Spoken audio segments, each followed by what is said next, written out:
Diz a Bíblia que aquele que não conheceu o pecado, uma referência a Jesus, Deus o fez pecado por nós, para que nele fôssemos feitos justiça de Deus.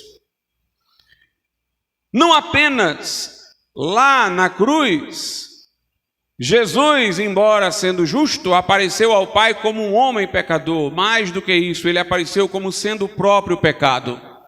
O texto diz: Deus o fez pecado por nós. Deus imputou a Jesus o que ele não fez. Logo, ele não era um homem pecador, ele era um homem sobre quem pecados estavam lançados. Quando a Bíblia diz que Deus o fez pecado por nós, isso é muito mais do que Deus tê-lo visto como um homem pecador. Quando Deus olha para um homem pecador, obviamente Deus abomina o pecado que ele pratica, e mantendo-se nele, o homem vai para a condenação eterna. Mas Deus quer resgatar este homem pecador do seu pecado. Teve misericórdia para conosco e enviou-nos Jesus. Há uma criatura de Deus, que Deus, enquanto criatura, não o despreza. Muito embora em razão dos pecados a que ele se agarra, ele vai terminar longe da presença de Deus na eterna condenação.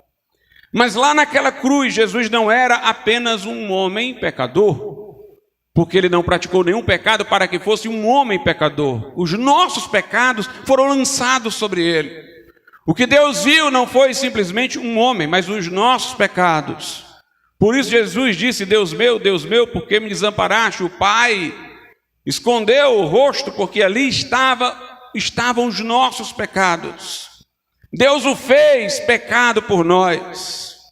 O que Jesus experienciou ali na cruz é muito mais profundo do que um homem pecador pode experimentar mesmo no inferno. Porque Deus ali estava enfrentando não uma criatura dele que pecara, mas o próprio pecado que se apresentava sobre a criatura. Deus o fez pecado por nós, mas o texto diz: para que nele, em Jesus, fôssemos feitos justiça de Deus. Aqui também é uma coisa profunda, porque o texto, diferentemente de outros do apóstolo Paulo, não está dizendo que nós fomos justificados. O texto está dizendo que nós somos justiça de Deus em Cristo.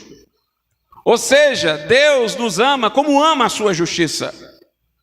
Deus não nos condenará, porque se Ele nos condenar, tendo nós nos arrependido dos pecados e crido em Jesus, Ele, Deus, será injusto.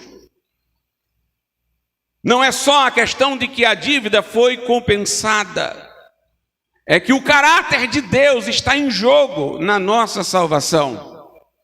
Se os nossos pecados já foram pagos em Cristo e eu recebi Jesus como Salvador no meu coração, lhe entreguei, confiei a vida, então Deus me ama como ama a sua justiça. Se Ele me deixasse de salvar, Ele estaria sendo injusto. Nele fomos feitos, em Jesus, não fora de Jesus, tem que vir a Ele. Nele nós fomos feitos justiça de Deus.